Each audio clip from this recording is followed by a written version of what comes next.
Capricorn has had many astrological actions happening for the past little while, with both Mars and Venus transiting through your first house, causing quite the ruckus.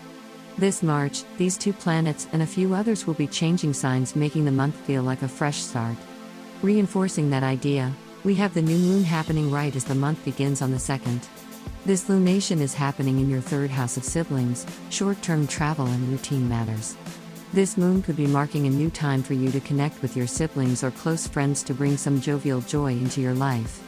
The ruler of this lunation is Jupiter, after all, the planet of expansion, generosity and felicity. This lunation will also prove to be excellent for the Capricornian writers, especially the poets, as modern astrologers like to link the third house to the idea of communication and publishing. Shortly after the new moon, we have the change mentioned above of signs of both Mars and Venus into your second house. This is the house where Saturn has been transiting through for the past few years in the charts of many Capricornians, which might have put some restrictions on how you spend or earn money. The Venus-Mars combo can make matters somewhat difficult as both these planets love to spend. They may even try to push past Saturn's hold on expenses.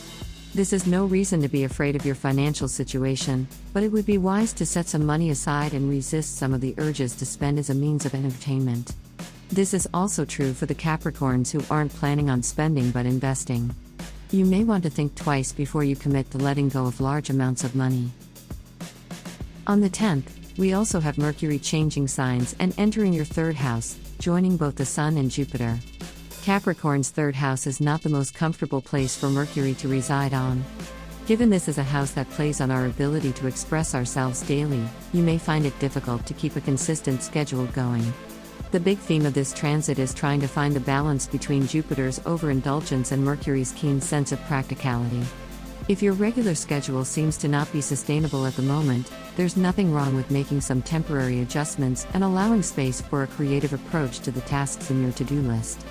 You'll see this becomes even more relevant as we approach the full moon of the month happening on the 18th. The full moon will be happening in your 9th house, and so it will oppose Mercury in your 3rd. This opposition is essential because Mercury holds an immense sense of responsibility and dealing with the themes of your 9th house. Those are higher education, spirituality, faith and things outside of your mundane experience of the world.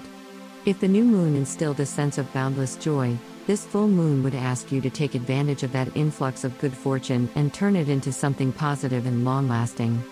Since the 9th house deals with spirituality, this may simply set you on a quest to find a sense of gratitude for a higher power, even if you may be somewhat agnostic about who or what God might be. On the other hand, the 9th and 3rd houses are not just about ethereal and intangible things. Here's also where you find the themes of travel and exploration, so some of you may embark on a journey around that time. This is especially true if you were born during the day and are 20, 32, 45, or 56.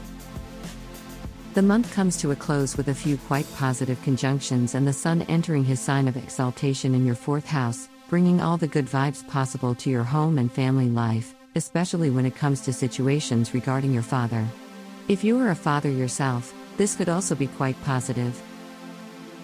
The first conjunction of late March is that of Jupiter and Mercury, which could really aid you in internalizing the bigger discoveries of the lunations we explored earlier. These two planets are related to our higher and lower minds, also known as our spiritual and intellectual side. Take advantage of this transit happening on the 20th to reflect on how far you've gotten.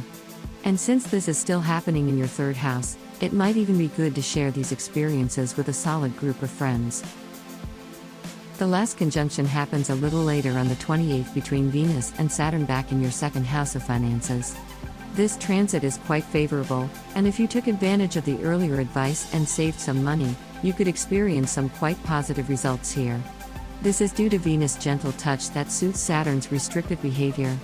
This can show up as an opportunity to make more money out of your savings or even as a new project that needs exactly what you saved to be realized.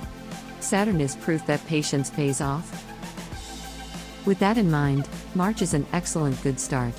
Make wise decisions, and you're sure to make that last.